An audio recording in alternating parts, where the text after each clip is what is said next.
오늘 새벽기도 함께 하신 우리 성도님들을 환영합니다. 우리 찬송가 420장으로 하나님 앞에 영광 돌려드리겠습니다.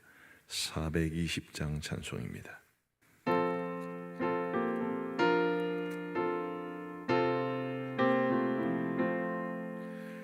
너 성결케 위해 늘 기도하며 너 주 안에 있어 늘 성경 보고 온 형제들 함께 늘 사귀면서 일하기 전마다 너 기도하라. 너 성결케 위해 내 머리 숙여 천밀히 계신 내 주께 빌라. 주 사귀어 살면 주 닮으리니 널 보는 이마다 주 생각하리. 너 성결케 위해 주 따라가고 일 다급하여도 당황치 말고 참 즐거울 때나 또 슬플 때나 너 주님만 믿고 늘 따라가라. 너 성결케 위해 늘 기도하며 내 소원을 주께 다 맡기어라. 너 성령을 받아 주 섬겨 살면 저 천국에 가서도 잘 섬기리. 아멘. 우리 하나님의 말씀은 사무엘하 1장 말씀입니다. 9월달에는 사무엘하 말씀을 묵상하게 되겠습니다. 사무엘하 1장 1절부터 16절까지의 말씀을 우리 교독하시겠습니다. 사무엘하 1장 1절부터 16절 말씀입니다. 제가 먼저 1절을 읽겠습니다. 사울이 죽은 후에 다윗이 아말렉 사람을 쳐 죽이고 돌아와 다윗이 시글락에서 이틀을 머물더니 사흘째 되는 날에 한 사람이 사울의 진영에서 나왔는데 그의 옷은 찢어졌고 머리에는 흙이 있더라. 그가 다윗에게 나와 땅에 엎드려 절하매 다윗이 그에게 묻되 너는 어디서 왔느냐 하니 대답하되 이스라엘 진영에서 도망하여 왔나이다 하니라. 다윗이 그에게 이르되 일이 어떻게 되었느냐 너는 내게 말하라. 그가 대답하되 군사가 전쟁 중에 도망하기도 하였고 무리 가운데에 엎드러져 죽은 자도 많았고 사울과 그의 아들 요나단도 죽었나이다 하는지라.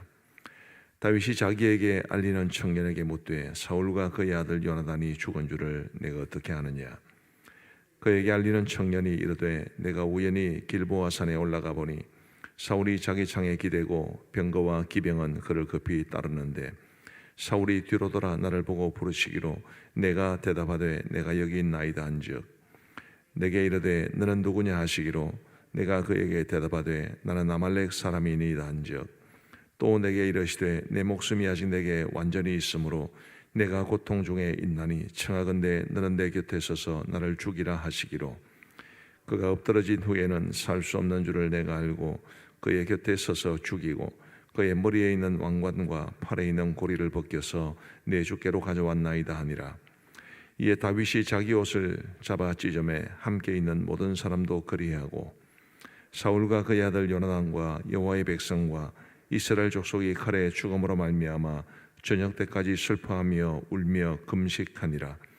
다윗이 그 소식을 전한 청년에게 묻되 너는 어디 사람이냐. 대답하되 나는 아말렉 사람 곧 외국인의 아들이니이다 하니 다윗이 그에게 이르되 네가 어찌하여 손을 들어 여호와의 기름 부음 받은 자 죽이기를 두려워하지 아니하였느냐 하고 다윗이 청년 중 한 사람을 불러 이르되 가까이 가서 그를 죽이라 하매 그가 치매 곧 죽으니라.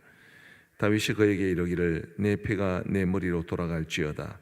내 입이 내게 대하여 증언하기를 내가 여호와의 기름 부음 받은 자를 죽였노라 함이니라 하였더라. 아멘.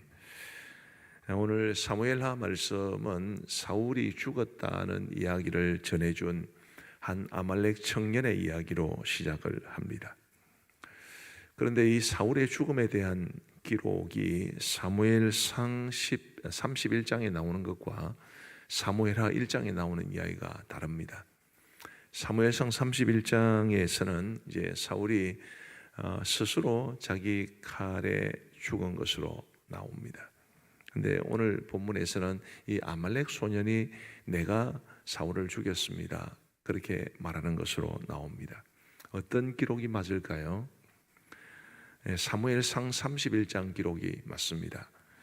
사실은 이제 이 문서에서 어떤 동일한 사건을 가지고 서로 상이한 기록이 있을 때 어느 것이 더 진실에 가까운가 이런 것을 검토하는 학문적 영역도 있습니다만은 뭐 그렇게까지 깊게 말씀드릴 수는 없을 것 같고요. 이제 이 청년의 경우는 자신이 사울을 죽였다라는 사실을 다윗에게 알려주면 평생 이 사울로부터 추격을 받고 또 미움을 받았던 다윗으로부터 많은 상을 받게 될 것이라는 그런 기대감 속에 아마 그가 다윗에게 이런 보고를 한 것으로 보입니다. 탐심이 낳은 거짓말이었습니다. 어제 수요 기도회 때 전했던 말씀과 상당히 유사합니다. 탐심이라고 하는 것이 십계명에서 말하는 모든 계명들을 범하는 이 죄의 뿌리가 된다, 그렇게 말씀을 드렸고, 가장 직접적으로는 뭐 이렇게 도둑질하지 말라는 말씀과 연관되겠죠. 누군가가 가지고 있는 것을 탐내면은 이제 거짓말하게 될 수 있습니다. 오늘 이 아말렉 소년이 보여준 모습이 전형적인 그런 모습이었습니다. 다윗에게 칭찬을 받고 상을 받고 그래서 자신의 욕심을 채우려는 그런 탐욕의 마음을 가졌기 때문에 사울을 죽였다고 자신은 보고를 한 것입니다. 아마 이 아말렉 소년이 사울이 죽은 것을 제일 먼저 본 사람은 맞을 겁니다. 한눈에 봐도 사울은 표가 났겠죠. 사울의 시신은.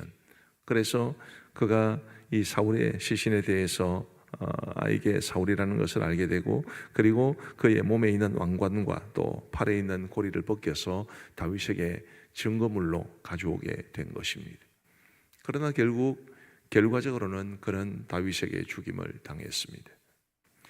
뭔가 좀 상을 얻으려고, 뭔가 자신에게 뭔가 떨어질 수 있기를 기대하는 마음으로 그는 거짓말까지 했지만, 그러나 결국 돌아온 것은 죽음이었습니다. 우리 사랑하는 성도 여러분, 어제 수요기도에 때도 말씀을 드렸습니다마는 우리 그리스도인들이 탐욕을 버린다는 것, 또 거짓말을 하지 않고 진리를 말하며 사는 것 굉장히 중요합니다. 소탐대실이라는 말이 있지요. 이 사람도 작은 것을 탐내다가 결국 자신의 생명이라는 커다란 것을 잃고 말았는데, 우리가 무엇을 중요하게 생각할 것이며 무엇을 추구하며 살아갈 것인가 굉장히 중요한 문제입니다. 부디 저와 여러분들이 우리의 마음을 잘 다스리고, 그리고 우리의 입술에 파수꾼을 세워 달라기를 하나님 앞에 기도하면서 늘 진실된 마음과 그리고 진실된 말을 하며 살아갈 수 있는 저와 여러분들 다 되시기를 우리 주님의 이름으로 축복합니다. 이 청년은 자신이 상 받기를 원해서 다윗에게 보고를 했지만 11절 말씀, 11절과 12절 말씀에 보시면 이런 반응이 기록되어 있습니다. 우리 11절과 12절을 같이 한번 읽어보시겠습니다. 시작. 이에 다윗이 자기 옷을 잡아 찢으매 함께 있는 모든 사람도 그리하고 사울과 그의 아들 요나단과 여호와의 백성과 이스라엘 족속이 칼에 죽음으로 말미암아 저녁 때까지 슬퍼하여 울며 금식하니라. 이 청년이 보는 앞에서 다윗이 자기 옷을 잡아 찢습니다. 함께 있는 많은 사람들도 그렇게 합니다. 사울과 그의 아들 요나단과 여호와의 백성과 이스라엘 족속이 칼에 죽음으로 말미암아 이스라엘 회중들이 저녁 때까지 슬퍼하며 울며 금식합니다. 잠시 우리가 이 아말렉 청년의 입장이 한번 되어 보시죠. 사울이 죽었다는 소식을 전해주면 아마 다윗이 좋아하지 않을까. 그래서 다윗으로부터 상받게 되지 않을까라는 그런 기대감을 그런 가졌지 않겠습니까? 근데 소식을 전해주었더니 울고불고 난리가 났습니다. 그 모습을 보면서 이 청년의 마음속에 어떤 생각이 들었을까 싶은 생각이 듭니다. 이건 아닌데, 그런 생각을 아마 그는 가지고 굉장히 당황스러워하지 않았을까, 그런 생각이 듭니다. 자, 다윗과 그와 함께 있던 사람들이 왜 옷을 찢으며 금식하며 슬퍼했습니까? 사울과 그의 아들 요나단과 그리고 이스라엘 온 회중이 그 전쟁에서 죽었기 때문입니다. 그리고 다윗은 곧 이 아말렉 소년에게 아주 중요한 사실 하나를 지적하며 이제 그를 죽이게 됩니다. 그것은 14절 말씀에 나옵니다. 다윗이 그에게 이르되 네가 어찌하여 손을 들어 여호와의 기름 부음 받은 자 죽이기를 두려워하지 아니하였느냐 하고, 16절에도 보시면 다윗이 그에게 이르기를 내 피가 내 머리로 돌아갈지어다 내 입이 내게 대하여 증언하기를 내가 여호와의 기름 부음 받은 자를 죽였노라 함이니라 하였더라. 여호와께서 기름 부음 부어 세우신 사울을 네가 감히 죽였느냐. 잘 아시는 대로 다윗은 사울을 죽일 수 있는 절호의 기회를 2번이나 잡았습니다마는 그때마다 사울을 살려 주었습니다. 왜 그랬나요? 바로 이 이유 때문입니다. 여호와의 기름 부음 받은 자를 내가 내 손으로 죽일 수 없다. 그런데 이 아말렉 소년, 이스라엘 사람도 아닌 이방인 소년이 여호와의 기름 부음 받은 자를 감히 죽였다. 사실은 이 다윗은 지금 이 소년이 거짓말을 하는지를 모릅니다. 아말렉 소년이 하는 말을 진짜로 받아들였겠죠. 그 아말렉 소년의 말에 의하면 요즘 용어로 치면 안락사를 시킨 거죠. 사울이 더 이상 살 수 없으니까 사울의 마지막 생명줄을 끊어준 것이 어떤 면에서는 사울을 죽인 것이라고도 볼 수 있을지도 모릅니다. 그러나 다윗의 입장은 단호합니다. 어떻든 여호와의 기름 부음 받은 자를 네가 죽였다. 그리고 바로 그 일로 인해서 이 아말렉 소년을 죽이라고 명합니다. 여호와의 기름 부음 받은 자를 존중히 여기는 것은 곧 하나님을 존중히 여기는 것입니다. 하나님을 존중히 여기지 않는 이 사람에게 돌아갈 것은 이 사망이라는 중벌이었습니다. 그런 측면에서 오늘 우리도 하나님께서 세우신 직분자들, 우리가 8월 달에 우리 교회가 회복해야 할 신앙적 전통으로 직분의 영광과 무게라는 것을 생각했습니다마는 하나님께서 세우신 직분자들을, 특별히 목회자들을 존중하는 것 정말 중요하다는 것을 기억하시면 좋겠습니다. 그러나 오늘 이 본문이 처음 시작하는 것은 사울의 죽음 소식을 알리는 것으로 시작을 합니다. 비록 사울이 여호와의 기름 부음을 받은 왕이기는 했으나 그의 말로는 비참했습니다. 왜 그렇습니까? 하나님을 떠났기 때문이죠. 우리 하나님의 말씀에 온전히 순종하지 못하고 자기 마음대로 행했기 때문에 결국 하나님으로부터 버림을 받게 됩니다. 내가 너에게서 나라를 빼앗아 너보다 나은 내 이웃에게 줄 것이다 라는 말씀을 듣게 됩니다. 사울은 여호와의 기름 부음 받은 왕이었지만 그러나 여호와의 기름 부음 받은 왕으로서의 그 거룩하고 영광스러운 모습은 상실한 채 비참하게 종말을 맞이합니다. 회중들은 여호와의 기름 부음 받은 자를 정말 존중해야 하죠. 직분의 영광입니다. 그러나 사울은 그 영광에 걸맞는 무게를 감당하지 못하고 스스로 하나님에게서 멀어짐으로써 비극적인 결과를 맞이하게 됩니다. 직분의 무게라는 것을 생각하게 됩니다. 사울이 왕이고 하나님으로부터 기름 부음 받은 사람이기 때문에 지금 이런 관점에서 말씀을 드리는 것입니다만은 모든 직분이 다 마찬가지입니다. 영광과 무게는 같이 가야 하지. 목사는 목사로서, 또 장로는 장로로서, 집사는 집사로서, 권사는 권사로서 각자에게 적합한 영광과 그리고 그 직분에 합당한 무게는 항상 함께 가야 합니다. 서로를 존중하는 것도 얼마나 필요한지. 우리가 사울과 같은 직분자가 된다면, 사울과 같은 지도자가 된다면 자신도 비극적인 종말을 맞이하고 자신을 따르는 사람들도 비극적인 결과로 몰아넣습니다. 그러나 다윗은 어쨌나요? 공교롭게도 사무엘상 마지막 2장은 사울의 죽음과 다윗이 아말렉 사람들을 쳐서 물리친 승리 소식을 함께 전해줍니다. 조건은 사울이 훨씬 좋았습니다. 다윗은 그가 사울에게 미움을 받은 이후로부터 지속적으로 쫓김을 당했기 때문에 그의 삶은 늘 옹색했고 그는 도망자 신분이었습니다. 그럼에도 불구하고 그는 하나님을 붙잡았기 때문에 아말렉과의 전투에서 이기고, 그리고 그 사람들에게 빼앗겼던 재산과 가족들을 다 찾고 시글락이라고 하는 자신들의 본거지로 돌아올 수 있었습니다. 그러나 사울은 끝끝내 비극에 이르게 됩니다. 한 사람의 직분자의 영향이 얼마나 큰지를 보여주는, 지도자의 역할과 영향이 얼마나 클 수 있는지를 보여주는 것이 바로 이런 사울과 다윗의 대조적인 모습이라고 생각을 합니다. 우리 사랑하는 성도 여러분, 특별히 우리 직분자 여러분, 특별히 지도자의 위치에 있는 여러분, 우리는 사울처럼 우리의 공동체와 우리의 많은 사람들에게 부정적인 영향을 끼치는 사람일까요? 아니면 긍정적인 영향을 끼치는 사람일까요? 어떤 목사가 있고 어떤 장로님이 계시고 어떤 집사님, 어떤 권사님이 계실 때 그분으로 인해서 회중들과 교회가 유익을 얻겠습니까? 아니면 부정적인, 많은 사람들이 혀를 끌끌 차거나 아니면 걱정하거나 아니면 그 사람을 미워하거나 혹은 그분 때문에 마음이 불편한 그런 모습이 되겠습니까? 부디 사울과 같지 않고 다윗과 같은 우리 직분자들, 우리 교회의 지도자들이 되시기를 간절히 소원합니다.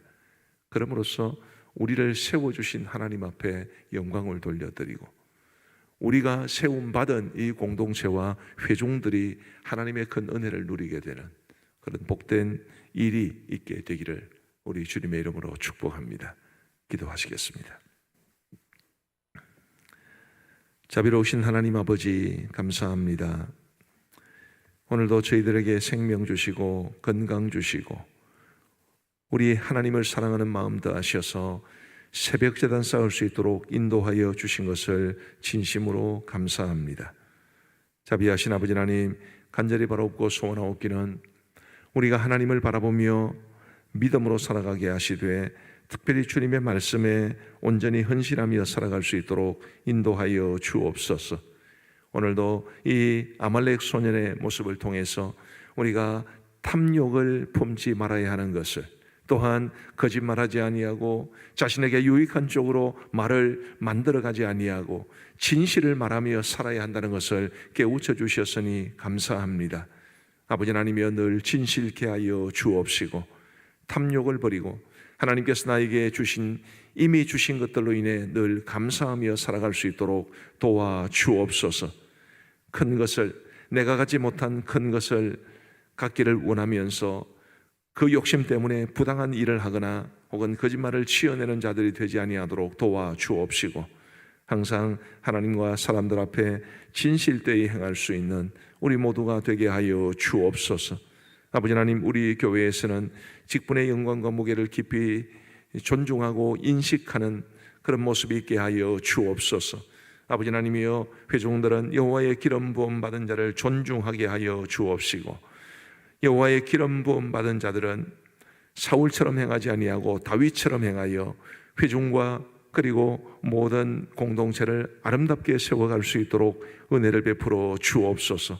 하나님께서 우리 교회에 세우신 모든 직분자들이 자신에게 맡겨진 직분의 영광과 무게를 깊이 인식할 수 있도록 도와주옵시고 내가 어떤 직분을 가지고 있든지 그 직분의 영광에 대해서 감사하게 하시되 또한 그 직분에 어울리는 삶의 모습을 가지고 살아가게 하시고 그 직분에 합당한 헌신의 모습을 가지고 살아갈 수 있도록 은혜를 베풀어 주옵소서. 자비하신 아버지 하나님이여, 나로 인해 우리 공동체와 그리고 많은 사람들이 불편함을 느끼지 아니하도록 도와주시고 나를 통해서 많은 사람들이 유익을 얻고 하나님께 더 가까이 다가갈 수 있도록 하나님이여 저희들을 사용하여 주옵소서. 오늘도 저희들에게 복된 하루를 주시니 감사합니다. 이 하루를 살아가는 동안에도 우리 주님과 동행할 수 있도록 도와주시옵고, 주님 주시는 은혜가 우리의 심령에 넘쳐날 수 있도록 인도하여 주옵소서. 우리 성도들 가운데 어렵고 힘든 상황 가운데 처한 분들이 많고 고민하며 걱정하며 염려하는 분들이 많이 있습니다. 하나님이여, 우리 성도들의 어깨를 무겁게 짓누르고 있는 문제가 그 무엇이든, 그게 질병의 문제든 아니면 관계의 문제든 아니면 물질의 문제든 아니면 자녀나 혹은 부모님들에 대한 걱정의 문제이든 모든 것을 다 주님 앞에 기도로 맡길 수 있도록 도와주옵시고, 하나님께서 우리 성도들을 힘들게 하는 이 모든 문제로부터 속히 건져 주셔서 우리 성도들의 삶이 평안하고 행복할 수 있도록 인도하여 주옵소서. 아버지 하나님, 우리 사회는 여전히 코로나로 힘겹습니다. 하나님이여 도와주셔서 우리 성도들을 이 코로나의 위협으로부터 건져주시고 지켜주시기를 간절히 원하옵고, 코로나에 걸려서 지금 격리 중에 계신 분들도 계신데 하나님이여 정상이 무겁지 아니하도록 도와주옵시고, 격리생활 어려움 없이 잘 감당할 수 있도록 인도하여 주옵시며 후유증도 없도록 도와주옵소서. 코로나 후유증으로 어려움을 겪는 분들이 들어 계십니다. 하나님이여 그분들에게 은총을 베풀어 주셔서 속히 후유증까지 다 털어버릴 수 있도록 은혜를 베풀어 주옵소서. 하나님이여 오늘도 우리 교회를 지켜주시기를 간절히 원합니다. 하나님의 기뻐하시는 교회가 될 수 있도록 도와주시고, 늘 우리 주님의 뜻을 헤아리는 가운데 하나님의 뜻을 온전히 이루어갈 수 있도록 은혜를 베풀어 주옵소서. 자비하신 아버지 하나님, 오늘 오경석 목사님 인도하는 말씀 안에 거하는 삶이 이제 이어집니다. 우리 하나님의 말씀의 은혜를 풍성히 누릴 수 있도록 인도하여 주옵소서. 아버지 하나님이여, 이 나라 이 민족을 지켜 주옵시고 우리 하나님의 은혜로 여기까지 왔다는 것을 잊지 아니하도록 도와주시고, 특별히 우리 조국, 우리 사회를 위해서 우리 한국교회가 빛과 소금의 역할을 잘 감당할 수 있도록 은혜를 베풀어 주옵소서. 이를 위하여 주님이여 이 땅의 모든 교회들이 말씀으로 교회의 본질로 돌아갈 수 있도록 인도하여 주옵시고, 교회들이 바르게 섬으로 이 나라가 바르게 설 수 있도록 인도하여 주옵소서. 아버지 하나님이여, 태풍 흰남노로 인한 걱정과 염려가 많이 있습니다. 아버지 하나님이여, 그 어떤 태풍 때보다도 강력한 태풍으로 발달한 이 흰남노가 지금 우리나라 쪽으로 올라올 가능성이 많다 하는데 하나님께서 막아주시기를 간절히 원하옵고, 아버지 하나님이여 이 태풍으로 인해서 우리나라가 큰 어려움을 겪는 일이 결단코 발생하지 아니하도록 우리 하나님 도와주시고 인도하여 주옵소서. 아버지 하나님, 선교지를 기억하여 주옵시고 우리 하나님의 은혜가 우리 선교사님들의 모든 사역지와 가정에 늘 넘칠 수 있도록 인도하여 주옵소서. 양곤 그레이스 신학교 졸업식을 하게 되어서 참으로 감사합니다. 아버지 하나님이여, 이번 졸업식이 은혜 가운데 치러질 수 있도록 도와주옵시고, 미얀마는 여전히 군부 쿠데타 이제 사건 이후로 내전 상태에 있는 가운데 있사온데 하나님이여 안전하게 지켜 주옵시고, 졸업식에 다녀올 저의 발걸음도 인도하여 주셔서 어려움이 없도록 인도하여 주옵소서. 자비로우신 아버지 하나님, 이제 우리가 개인적으로 기도하는 시간을 갖고자 합니다. 우리 하나님 도와주셔서 우리의 기도에 귀 기울여 응답해 주시기를 간절히 원하옵고 예수님 이름으로 기도하옵나이다. 아멘. 우리 개인적으로 기도하시고 돌아가시겠습니다.